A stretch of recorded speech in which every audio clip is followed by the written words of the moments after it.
Well, we're all used to seeing those political ads around election time, but have you seen the ones targeting Ohio Congresswoman Marcy Kaptur well before any election? They're accusing her of voting against Medicare, Medicaid, and Social Security. But we wanted to find out, are those claims true? We've got the answers in tonight's Verify. I can't survive without Medicare. Yet when the time came to protect and fund Medicare, Congresswoman Kaptur voted no. Congresswoman Kaptur, stop playing politics with our Medicare and medicine. It's a bold claim from the American Action Network. Congresswoman Kaptur's team says the conservative group is sponsoring the ad in both Ohio and Michigan. It specifically accuses Congresswoman Marcy Kaptur of voting against key health care programs for seniors. The background of this ad is it was all of these ads. So they targeted about 30 members of Congress who are in what are known as kind of vulnerable districts. So districts that Republicans think that they have a good shot of winning in 2026. And so they targeted about 30 members of Congress with this ad campaign. The ads are all identical with the exception of the name of the representative they're targeting. But is it true that she voted against Medicare, Medicaid, and Social Security? Let's verify. Our sources include political science expert Dr. Nicole Califf-Hughes of Bowling Green State University, Ben Kamens of Congresswoman Marcy Kaptur's office, and American Action Network. When the time came to protect and fund Medicare, Congresswoman Kaptur voted no. A bipartisan vote, and Marcy Kaptur chose to play politics instead of standing up for us. The vote in question,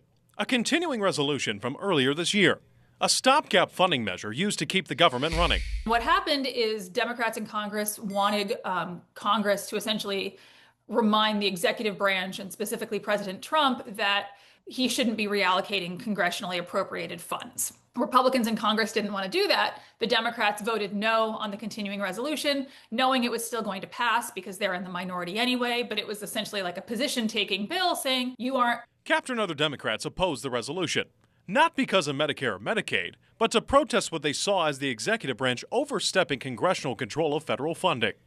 And according to Kaptur's office, that funding does not support Medicare, Social Security, or Medicaid.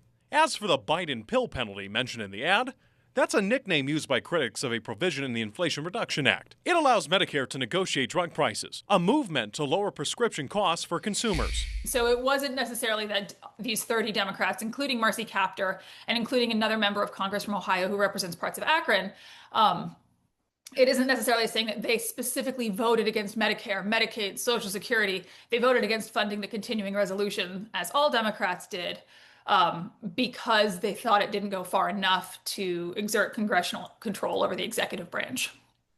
So let's recap. The vote in question was not about cutting Medicare, Medicaid, or Social Security.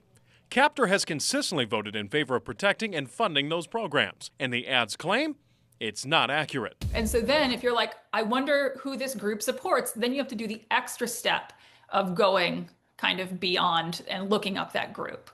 And we know kind of broadly that these negative ads actually turn people off from politics. We tend to say, oh, I hate all the candidates. No one is doing a great job. And they turn people off from politics, but they're also really effective. And so we just see more and more of these.